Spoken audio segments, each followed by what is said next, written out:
Je vais parler aujourd'hui de l'injure dans le Coran et dans la tradition postérieure.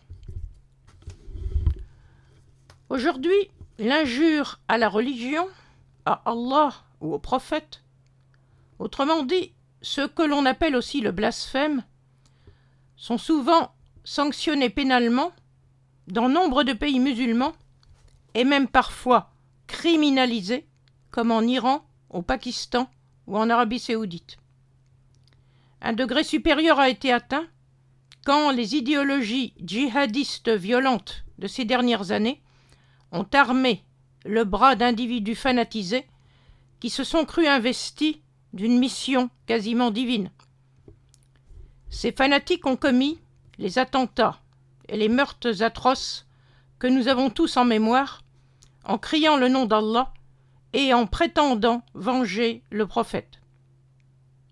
Nombre de croyants ont pu ainsi se trouver ébranlés par ces revendications qui se bardent souvent de références aux textes fondateurs de leur religion.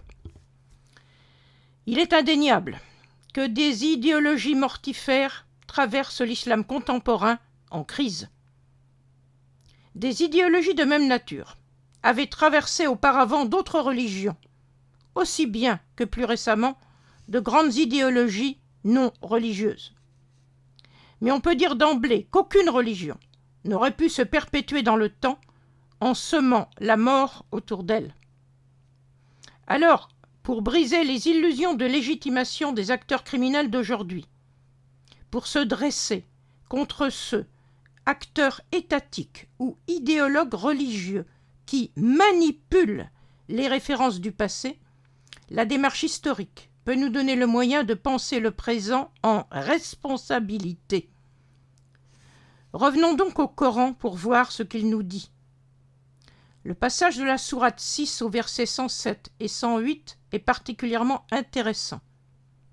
C'est le seul passage du Coran où apparaît le verbe sabba, insulter. Le verset 107 nous dit « Si Allah l'avait voulu, il n'aurait pas associé à lui d'autres divinités. Nous ne t'avons pas institué leur gardien. Tu n'es pas leur garant. Walau sha'Allah ma ashraku, wa ma ja'alnaka alayhim hafizan, wa ma anta alayhim biwakil. » Le verset 108 va plus loin encore quand il est dit « N'insultez pas ceux qu'ils invoquent en dehors d'Allah pour éviter qu'en réplique ils n'insultent Allah par hostilité à votre égard.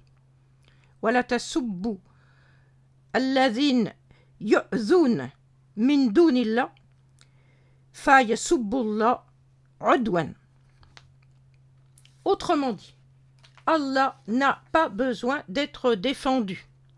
Il est assez puissant pour se défendre tout seul. Aucun humain, même pas son messager, n'a à jouer ce rôle. Le Coran ne comporte évidemment aucun passage où il serait demandé de défendre son messager ou de le venger. Là encore, c'est Allah qui s'en charge. En aucun cas, un humain ne serait investi d'une telle mission. Dans le seul passage où le prophète Nabi est dit offensé, cela se trouve dans la sourate 9 au verset 61, Yu'zun an-Nabi, il est répondu dans le même verset que c'est Allah qui s'occupera directement du cas des offenseurs en les destinant à un tourment douloureux, Azab Alim.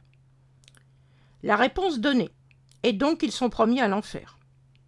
On peut sans doute imaginer, par extrapolation, que c'est aussi le cas aujourd'hui de celui qui se prend pour un dieu en agissant à sa place. D'un point de vue anthropologique, le Coran reste totalement en phase avec la société de son temps.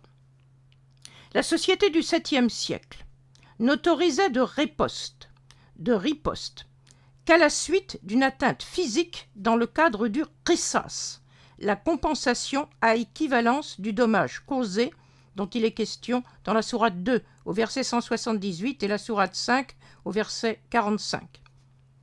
C'est dans la tradition musulmane postérieure qu'apparaît ce que l'on pourrait assimiler à la représentation du blasphème. Il concerne évidemment la personne divine. Une sanction de mort est ainsi appliquée au soufi el-Hallaj en 909. Mais cette sanction est appliquée pour des raisons complexes et dans un contexte de rapport de force entre diverses factions.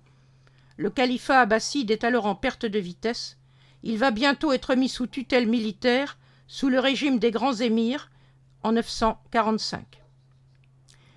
L'interdiction d'insulter le prophète, mais aussi l'interdiction d'insulter la catégorie de ceux qui sont alors reconnus comme ses compagnons, les Sahaba. Cette interdiction apparaît dans les compilations du hadith à partir du milieu du IXe siècle. C'est à ce moment que se structure le sunnisme, la voie du messager d'Allah, Sunnat Rasulallah.